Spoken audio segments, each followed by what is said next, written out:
the San Diego Padres. We're going early today so we can pay attention to our men in faith. Hopefully hitting up those Dodgers today. We don't want to get behind, right, Nick? We want to stay ahead. But we have a lot to talk about today. Week 5 of the NFL is now in the books, and we now have to get ready to set our teams right, make sure we pay attention. And real quick, while we're talking about that, we want to bring up and update everybody our league standings. Just to kind of put that in perspective, if you guys can see it right there. Obviously, we have Mike and Jamie at the top, at first and second place. But right after that is yours truly. Third place, Andrew. Fourth place, Nico. I'm in fifth. And there's Jake still hanging in there at sixth place. So yours truly right up there at the top. And we're all 3-2. And I still don't know how in the hell Nico's got almost 800 freaking points for. Congratulations. After the week 1 lowest points, by the way, I'd like to say. And yes. You guys gave me a hard time. We had to. We had to. But I'm glad you're safe. Glad you had a good trip. We missed you, Nick. So please start us off if you can. Like I said, there's a lot going on happening with the quarterback situations. The waiver wire we got some exciting players popping up. And there's just been things happening around the league with Robert Salah being fired and Davante Adams faking his hamstring injury. So please set us off with what's going on in your All right, well, world. it's good to be back. I did miss you guys. I did try to follow as much football. Obviously, the games are like 2 in the morning, 3 in the morning, stuff like that. But I did get up early a couple times and watch some of the games. I'm going to start off by commenting on the Davante Adams stuff, being the Raider, reporter here. I try to have this guy's back this whole time, and even last year. And I gotta give props, Jake. Jake kind of read this, in the tea leaves, even last year. But Davante had, certain selfish comments. Even after a win, he's just like, "Oh, this is not how it's supposed to look like. I'm supposed to be elite." And just things that you wouldn't normally say after you win a ball game, right? It shouldn't matter if you get 100 catches or 1 catch. If you win the game, you win the game. And I had his back then, and we haven't got off to like the greatest start, but I don't think we're like one of the worst teams in the league. We beat Baltimore. We've been in these games. Even last week when we're missing our 2 best guys, we pull off a win. Yeah, we didn't look too good against Denver, but I think that was a momentum thing with the pick 6. But long story short, I'm starting to look at like Davante being a me guy. And I didn't really think he was like that, and maybe we should have foreseen it. I know receivers are kind of like that, but it's pretty disappointing as a Raider fan because, I think we do have the capability to win. I like our head coach right now. The players like him. We play hard in general. Our defense has drastically improved, even since Antonio Pierce took over. We've had a crappy defense for literally like 20 years. Like the fact that our defense is, formidable, and all that, and then to hear this guy like, I want to go play with my friends. I want to go play with Aaron Rodgers. I want to go play with Derek Carr. I want to go play with, like, it's just I don't know. It's just kind of selfish. Rubs me the wrong way. Not just being a Raider fan. Just if any receiver was doing this, like, it's just like, dude, are you? And then he talks about the Super Bowl. Like, do you really want to win a Super Bowl? Or you just want to go play with your friends? Like, the Jets aren't close to winning the Super Bowl right now. They're a mess. They just fired their head coach. The Saints, they're all right. Like, are they going to win a Super Bowl? Like, no. He just wants to go play with his buddies or whoever he gets along with. And honestly, that's not a guy I want on my team. That's not a guy that Antonio Pierce wants on his team. He wants a guy that's going to run through a brick wall no matter what, right? Win, lose, draw. We're going to put in the effort and do that. So I actually hope we do trade him. I hope one of these desperate teams gives us a first round pick more than not a second. You know, I hope we even get a first round pick out of it. But he already put his house up for sale in Vegas. So I don't yeah, think no, he's out. He's out. He's out. Like, I know he's out. Yes. I'm just at this point, like where we're at, like I will take, because here's the thing, right? If we get another first round pick or a second, like I think we're a couple pieces and a quarterback away, obviously.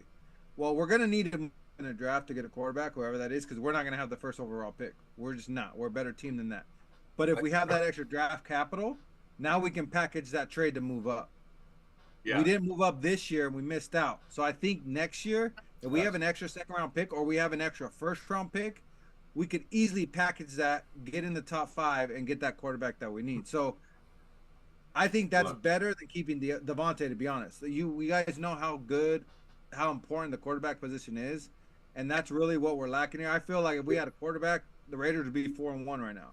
See, but the unfortunate part about how Davante Adams handled this is, like, I have no problem with the receiver going. You know, he chose to go to the Raiders because the Raiders with Derek Carr were competitive the year before he got there.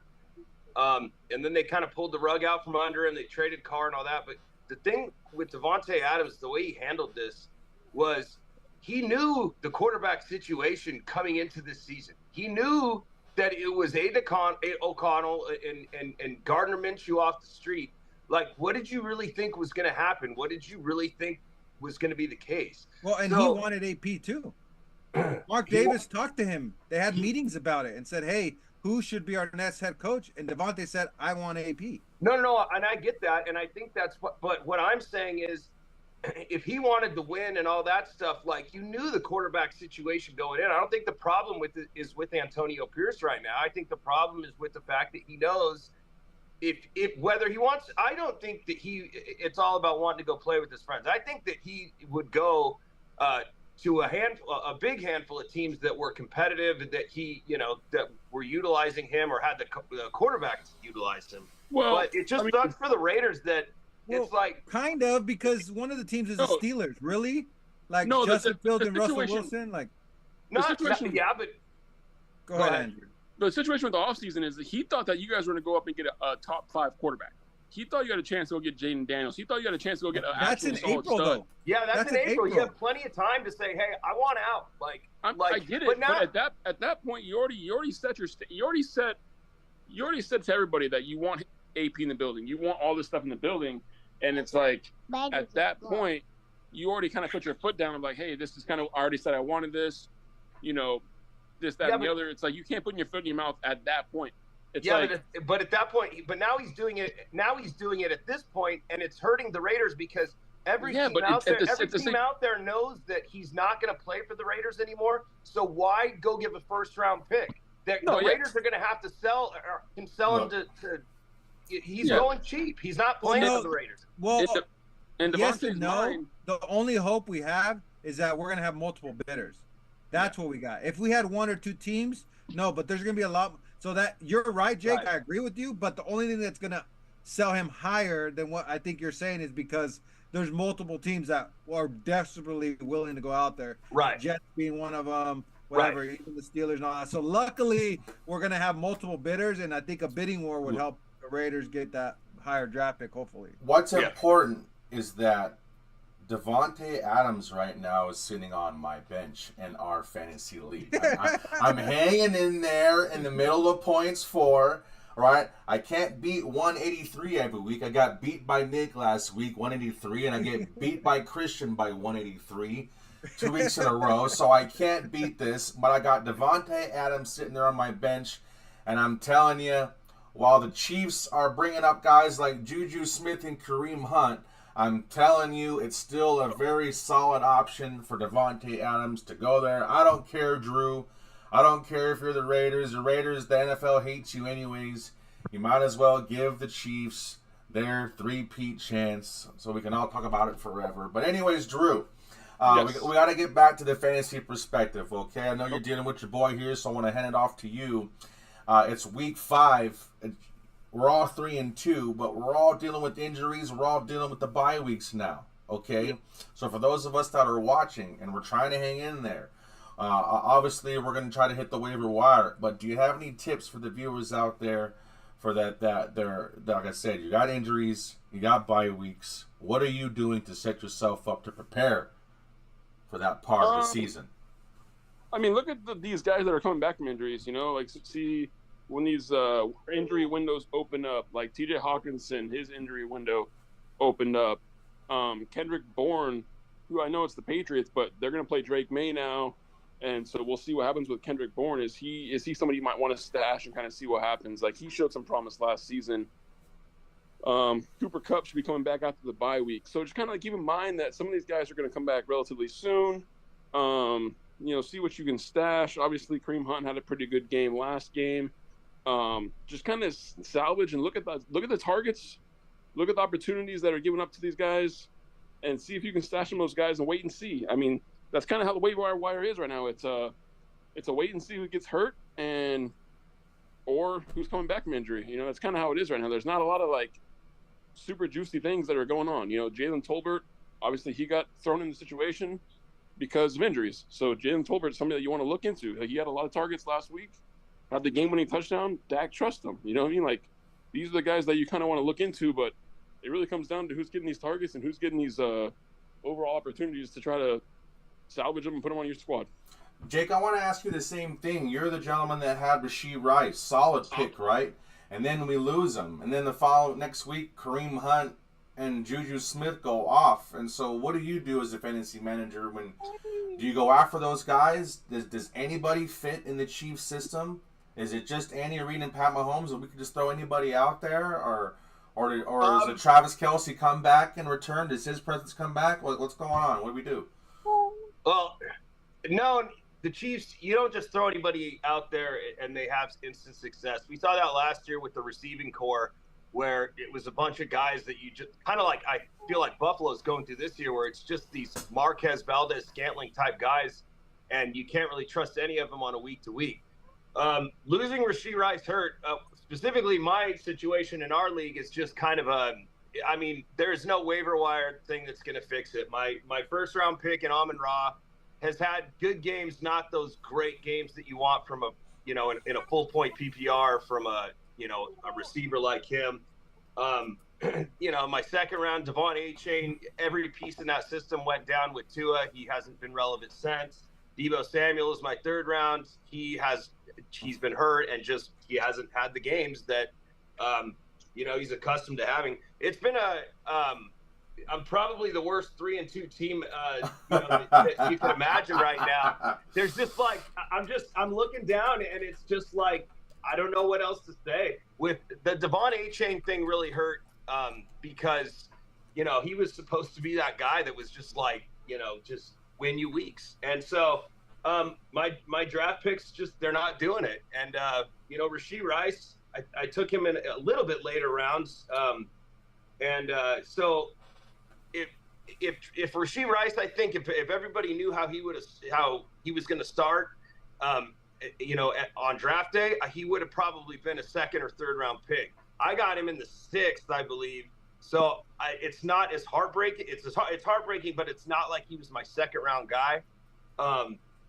My second round and third round guys are doing little on their own without injuries. So, but as far as the waiver wire goes, look, I'm in a lot of leagues. I had leagues where I was able to get Trey Sermon taken over for Jonathan Taylor. I got lucky on a week where I took Cam Akers before to spot start him before Mixon came back. And those guys had good weeks. Those guys were guys that were like, they had great fill-in weeks for your injuries and all that. That being said, it didn't do it for me. Guys that are not suffering through these injuries right now, whose guys are going off, it's like, great. Hey, man, Trey Sermon gets you 13 points or Cam Akers, gets you 12 points. But if you're going up against the Derrick Henrys and this and that, like, spot starts are great, but if your whole team is decimated, you can't completely rely on the waiver wire to fill every need you need. So you need to start looking more into trades. And it sucks, but giving up that one value piece for two. For example, I offered a guy has Derrick Henry in another league. He's 0-4. I offered him Brian Robinson, and what was the other receiver? It's not a bad receiver at all. I forget. But a pretty decent trade, and he was still like, I want to hold on to Henry, who's salvaged by injuries and stuff. But sometimes if you're down in that 0-4, 0-5, you got to start thinking, hey, I need good pieces to fill multiple spots. You might have to give up that 1 for 2. Right. And like I said, right now you're finding out who your guys are. You're finding out what your team truly is. There's a reality of it now, right? Draft day is over. The data is in. Jameson Williams. Right? Yeah. And now the reality is in of what you have. And so now you have to figure it out. Like you said, pay attention to those spot plays. Try to figure out something on the defense. And then, like I said, pay attention to what's going on around the league. Like, for instance, with the Indianapolis Colts. Is it possible that Joe Flacco wins Comeback Player of the Year 2 years in a row? How the hell does that freaking happen, right? But it's probably going to happen for the first time ever. But you have him coming off of the waiver wire with some other injuries happening. Tua not coming back. Some guys not performing well. And also, for me, I'm in a situation in your league, Jake, where because of bye weeks, because of injuries, I have to go to the waiver wire to find a flex play. Like, I'm forced to. I got to just pick somebody, right? And so, but what's it worth my fab? I haven't spent any money yet, but what's it worth to me to spend some money to get a player who's basically a shot in the dark anyways, but who's out there are certain players like Tyler Kraft, Alex Pierce. These guys have been getting looks, and they have been getting some points. And so, like I said, you have to just sit there and stare at the scoring leaders, stare who's putting up points, and stare who's still on the waiver wire, and just try to make those additions. Here's another thing, too. Like, for me, I actually, in our league last week, I took a 0. I was going to just ask that. I took a 0. I mean, I took a 0 in Jake's league, and I took a 0 in this league because I have Malik Neighbors, right? He had a concussion, and let me pull up my bench real quick, just so I have the context of what's going on here. Andrew, while you're doing that, just the question all around, because Nick, you commissioned a league, Ben, you commissioned your other league, right? Yeah. What's the thought? What's the thought on, instead of a manager filling a spot with a position, they take a 0 on that position because they don't want to drop any of their players on the bench? Do you say, oh, you have to start a player by picking up somebody off the waivers and dropping somebody else, or do you take a 0 in that position? No, I don't think you force him to. That's his choice, and he'll likely lose. So it's beneficial for, I think, everybody else. They want to take a 0, let them take a 0. So here's the question: when you're ahead by 2 points, and the only thing you have left, you have you're up by 2 points. Your defense or something or whatever. Can you bench them and then take a 0? Because that usually pisses people off. Yeah, I mean, that's fine. And I have a league where you have to set a valid lineup, or else you lose the week. So I do have one league set up that way. It's fine. It's never came into play where, like you guys are saying. I think it's just a very unique situation. Now, I don't agree with Andrew because I'm pretty sure there's somebody that's droppable. He'll read his names. There's somebody that okay, so go ahead, Drew. What happened? So you had to take a 0 because you didn't want to drop anybody? So I got my league neighbors, right? That was my it was a wide receiver. Okay. The person I could have dropped. Okay, there's one person I could have dropped. But here's my bench, okay? Cooper Kupp, Jordan Love, at the time it was Kyler Murray, Ladd McConkey was on a bye week, Isaiah Pacheco, Jameson Williams was on a bye week, and then I picked up Tyrone Tracy, who that was the one person I was like, oh, maybe I'll switch him for Jalen Tolbert. And I was like, whatever, and I snoozed off on it and I didn't do it. But even if 100%, you have Kyler Murray? I have Kyler Murray and Jordan Love. I would have dropped Jordan Love, no problem. Stop. I'm not taking a 0. 100%. First of all, you're in a 1-quarterback league. You don't need 2 quarterbacks. First of all, I know you can have one, but you technically do not need 2. You do not. Kyler Murray, I would have dropped Jordan Love. Now, I don't know if you want to. Roster of 90% of leagues. You don't drop the guys like that. What? Jordan Love's not even a top quarterback right now. He doesn't even look that good. But for a bye week, which I do believe Kyler's going to be a bye week next week or something like that in the next couple of weeks. So then you stream a quarterback. I'm not. Andrew, what position would you have been dropping him for? Was it a tight end? Why receiver? I needed a receiver. a receiver. Receiver, 100% you drop him. No. Okay. No. Well, I don't advise anybody out there who's listening to take a 0. Never do that. You have guys droppable. If you have 6 bench spots, I guarantee you have a guy that's droppable. When you have the luxury of me being 3-1 at the time, and I could have been 3-2, you can take that L. You know, there you go. Wow. Okay, well, I'm talking from the points leader in the league. Don't take a 0. Okay. Why not Pacheco? Well, because I don't know if he's going to come back. The thing is that people in this league are savages. And guess what? If I drop Pacheco, somebody's going to pick him up and they can hold him. I know, but Andrew, okay, you got to look at it though. If someone's going to stash, look at. I'll put it to you this way. It's to your advantage if I go. I'll just use me. I go pick up Pacheco, and now I'm in the same boat as you. As now I have to hold a bench spot now, hoping he comes back. Week 10, 11, 12. So I'm sitting there holding on to him, and bye weeks are coming. Other injuries are happening. I'm sitting there debating losing points because in essence a tiebreaker is going to come down to your points, and you're gonna cry later on in the year when you don't make the playoffs and you lost by 15 points and you took this 0. So I just don't think it's smart, and I would never recommend anybody to take a 0. So if you have a stud, you have a stud that you know is going to be out for like 6 weeks, you drop that stud. First of all, we don't know when he's coming back.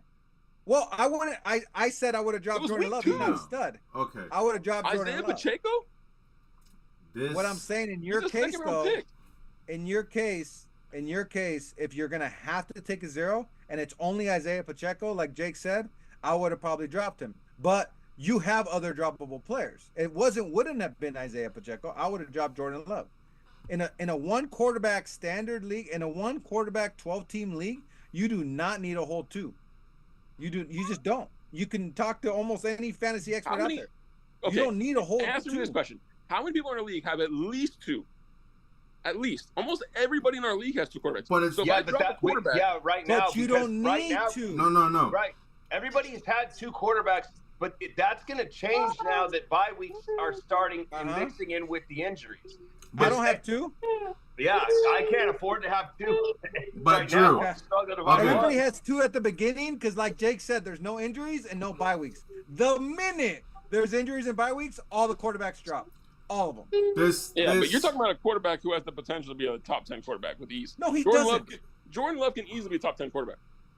And not anymore. We're already week 5. I think Daniel Jones is ranked higher than Jordan Love right now. Right now.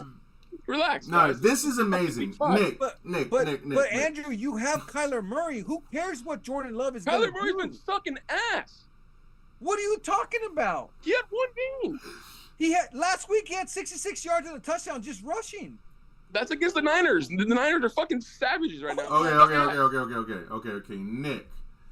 We spoke at the beginning of this year in podcast that we are going to keep our host accountable, right? We're here giving out honest fantasy football advice, and Andrew is trying to sell us or salvage us or explain to us that it's okay to take a 0? Apparently.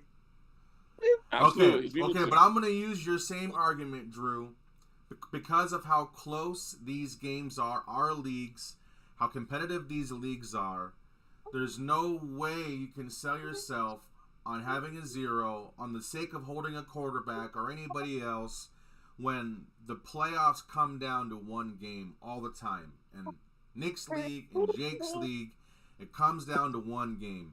I lost last week. I scored 112 in Jake's leagues, and I lost by 0.4.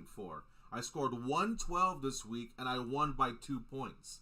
Like, it's so close, the margin to win and lose, that there's no way I can take a 0 and just say that I'm okay with it, for let alone a quarterback who you can spot play and whatnot. And so, I don't know, man. Like I said, you got to do what you got to do. You're right. You're 3-1. Maybe you can afford it, but I don't know. We're going to have to hold that one accountable, taking 0s. Yeah, I'm with you, Nick. Like, I think I'm in a league. I was in league twos in the past where if you did that, it was a forfeit. You have to play somebody who is active, someone who is playing, someone who's going. And so in the other league, it was for a tight end. Okay, I have Evan Ingram. He was hurt. Okay, I want you guys' honest opinion for a streaming tight end. Okay, dog shit tight end. Would you guys drop Jerome Ford, Juwan Jennings, Xavier Legette, Jacoby Myers, Mixon, Rashid Shaheed, or Jalen Hurts? No, I got and that was I would have dropped legit. No, Xavier Legette. I'm with you. It depends. I mean, obviously, you can make a case for different positions and all this and that. In that case, though, hey, do I take a 0 on a position that I'm probably it's going to be a plus or minus a 2-point difference if I just play a guy that's hurt? I got no problem. I wouldn't want to drop any of those players that you just read off. Give me the 0. No, hold on. Let me. Sorry to cut you off. No worries. You just named like 3 receivers on your bench. So who are the receiver starters? This is a different league. No. You just read off this different receivers on your bench, right? You have Jacoby Myers. You have legit. Who else? Juwan Jennings. And Rashid Shaheed. That's 4 receivers on your bench. So who are you starting? George Pickens, Debo. Just 2 receivers? I have a lot of running backs for running back depth. There you go. Okay, so you have 6 I'm not receivers. dropping those guys. Hold on. Still good. You have 6 receivers. You're only playing 2. You're probably only going to play 2 because you're stacked at running backs, and you're worried about dropping a Juwan Jennings or Xavier Legette, who Juwan Jennings had 1 big game, and he's in an offense that has 14 other guys. And then Legit's on the Panthers and hasn't even had a big game yet. Whoa, he's had a couple decent games. Oh, decent. But look at your starters. I'm talking about getting them in that lineup. I guarantee you don't start him unless you have an injury. I guarantee you don't start him all year.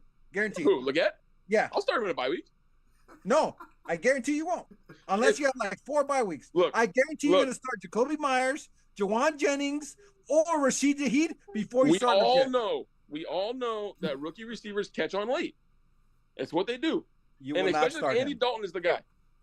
Get out of here. If Bryce going to be a starter, we're in a fantasy league here. I trust myself, even a streaming tight end, that hey, you're gonna do some analysts, you're gonna hope to get that boom guy. Yes, he can get 2 points. Jake's completely right. But I would risk that because I might actually get lucky. We've seen it before. Yeah. You just pick up some random guy and he gets 2 piece of shit touchdowns and you look like a genius because you got this guy off the waiver wire. And Kenny this league's about getting points. Exactly. This league's about getting points. You have to give yourself a chance. You can't just say, I forfeit the points. You got to trust your waiver wire pickups and say, hey, this guy probably going to get 2.5 points, but he can also give me 12 and I'll look like a genius and I might win by 5 points. Like I just don't take a 0. You have droppable guys. I don't know. You're tying yourself too much. You got to go down fighting, right? I agree. So the same argument. You got to go down same fighting. Argument. Yes, the differential is only 2 points. So why not drop the same damn tight end? Just get another one, right? Like it's okay. Evan Ingram ain't doing nothing. So it's like you might as well make that switch week to week. You spot play defenses. You spot play other things. Yeah. This year, tight end is horrible, so you got to spot play that too. So it is what it is, but excellent work. But to go forward, we want to finish up talking a little bit about, I guess, the power rankings. We want to talk about it a little bit. I think we have the Vikings and the Chiefs. Can I mention one thing real quick? Please, go ahead, Drew. All right, because I know we're talking about the Jets and whatnot. We're talking about Robert Saleh. We're talking about Devontae Adams possibly going there, this, that, and the other. With the current team, the way it is right now, obviously the offense had all these expectations. They had all these, Breece Hall was supposed to be the guy, and I have him in both leagues, and he's definitely underwhelming. Garrett Wilson has all the amazing traits and qualities you want in a receiver, but he has done pretty much nothing to get his value. Mike Williams has done nothing. Alan Lazard is the only guy who actually has been decent in that offense with Aaron Rodgers, who's been struggling himself. So does Davante Adams really bring the value up? Like, if you have these assets who are already struggling, like you have Breece Hall, you have Garrett Wilson, you have all these people, do you get excited if Davante comes, or do you even want to sell off more people? Or are you trying to trade these guys away before this happens? Like, you have to call your shot, right? Like, you can't just sit there and wait, and then Davante comes, and Garrett Wilson already pretty much has like no value as it is. Then he comes, like, yeah, he might be going against number twos now, but as your league mates, are you going to want Garrett Wilson anymore? Like, is he something that you want to get when Davante Adams comes? So I'm just curious on what you guys think. Like, does Breece Hall's value go up a little bit more? Maybe.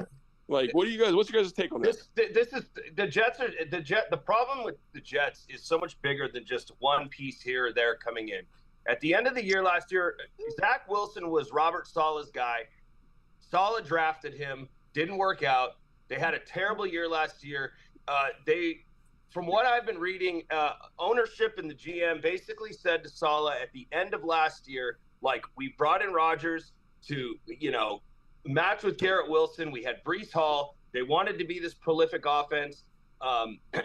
Obviously, Rodgers gets hurt.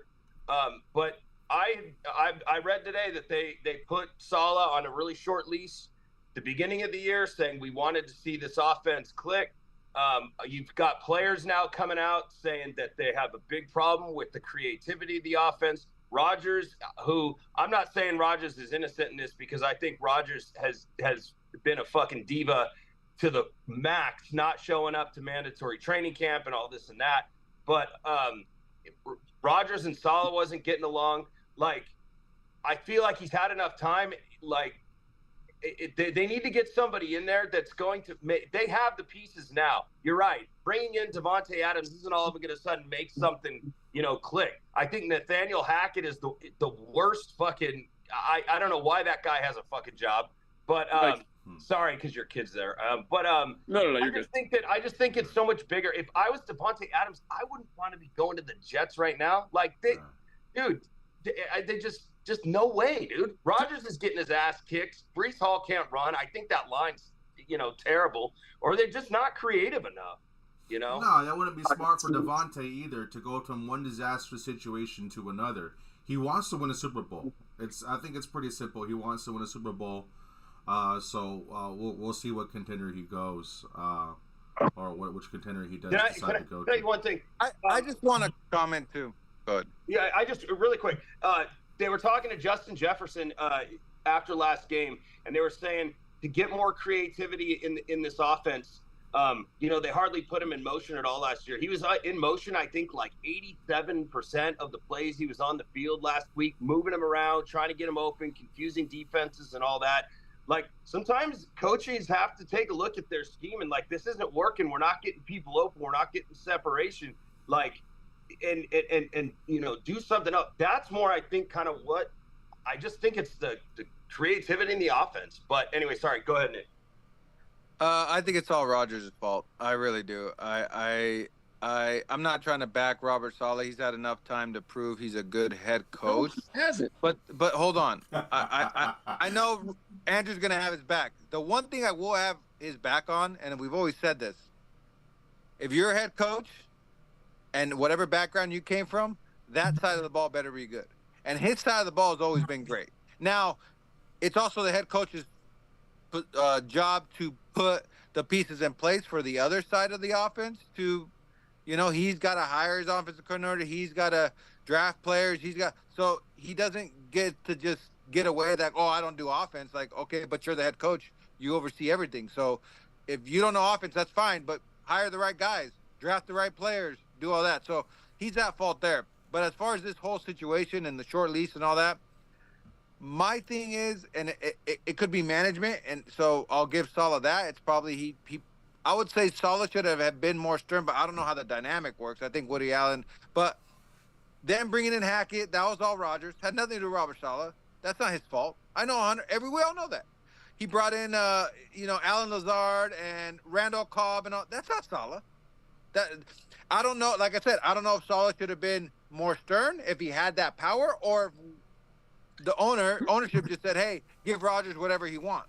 Here's the thing I think that really sucks with Saleh, dude, is I don't even think Saleh necessarily wanted Zach Wilson. Like, I think at the end of the day, it's like, as a head coach, like, what really do you get to say? This is his first year coming in.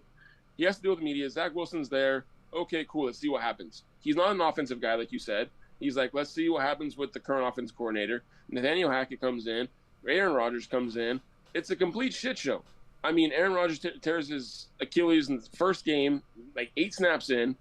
So all the hype and all the praise that he was supposed to have and this, that, and the other, you get shit on. So your first year, you get Zach Wilson. He's garbage. Is it his call to really get him? Who knows? Second year, you have a little bit of hope. You get a little bit of praise. You get some media. And mind you, Robert Saleh was a pretty damn good coach. They almost had the playoffs with Zach Wilson that first year. Okay, like he damn near took them to the playoffs. The defense has been lights out to begin with. At the end of the day, Saleh got criminally effed. But if he comes back to the Niners and he comes back and we'll be okay. So Saleh, just listen to this podcast. Come back to San Francisco, bro. We love you. That may be Saleh's so. a good Don't get me coach. wrong. I think he's a really good coach. I'm not saying Defensively. I like Saleh. I mean, consistently the Jets defense since he's been there has been lights out. I'm not trying to put it on Saleh. I was just saying, just from what I've read, that's how management's handled, was going to handle the Saleh situation coming into the year. I agree with Nick completely 100%. I don't think Aaron Rodgers has done anything right. He doesn't look anything near what they thought they'd be signing up for coming off of this injury and all that. And the Jets management, New York football management is they seem just terrible. They have too much turnover, and then they draft these guys, and 3 years they're out. It's like, I don't know. We had the conversation last week about these quarterbacks coming in as rookies and being a cheap bargain and playing well and all that. But we're seeing right now, like, Zach Wilson, wasn't it. Like, and now Aaron Rodgers, he's not it. And then they're going to fire Saleh. They're going to hire a new head coach that's going to bring in their new coaching regime, and they're going to start this whole process all over again, probably draft a young quarterback with no team around him next year, bunch of players like Garrett Wilson and Breece Hall that are going to want out and want trades. It's going to be a shit show for years and years to come. I lost respect for Rodgers last little quick. He's not a leader. He's not a leader of men. We saw that in Green Bay. He started fighting with McCarthy at the end. He did it with Matt LaFleur, and it's just, he's not a leader. He's a strict diva. He's selfish. He's just not a football guy. The thing is, his talent, I always said this, the fact that he only has one Super Bowl is criminal. It's criminal. And the reason why he only has one is his fault only, because he's not a leader. He's not a Tom Brady. He's not a Patrick Mahomes. He's not a Peyton Manning. He's not any of the guys. I think he has just as much talent, if not more, than all those guys. But he doesn't have that other factor that you need at the quarterback position, that every guy on the team respects you. Every guy on the team wants to run through a wall with you. Every guy on the team says, you know what, doesn't matter if we're down by 14, we're going to come back. Aaron Rodgers don't have that, because unless the player is Devontae Adams, apparently. Apparently. Well, Because, again, Devontae wants selfishness too. He just wants 140 catches and 1,500 yards, win or lose, doesn't matter. That's what he wants. Well, there you have it, SportsRanter Nation. All right, coming from you, from Jake, Drew, Nick, and myself, coming at you every week, your favorite fantasy football fellas, trying to find an edge for you every week, including taking a zero. Including taking a zero. We're doing crazy things here, so please join us again next week, 6 p.m. live, as we're going to cover week 6. Pretty sure something else crazy is going to happen that we didn't anticipate and we didn't expect. But Nick, it was good to see you. Glad to have you back. Go Jake, Padres, Drew, always a pleasure. That's right. Yeah. Shout out to the keep your bench Padres. stacked for trades, all right? Keep your bench stacked up for trades. Don't listen to these guys and sell off good bench players then you can't All trade right. people. All right. We'll tune Keep the bench in stacked. tune in for the future trade Andrew makes. There Let's you see. go. Until next time, sports renters. Peace out. Peace Peace be the out. journey. Later, guys. And Later. one love.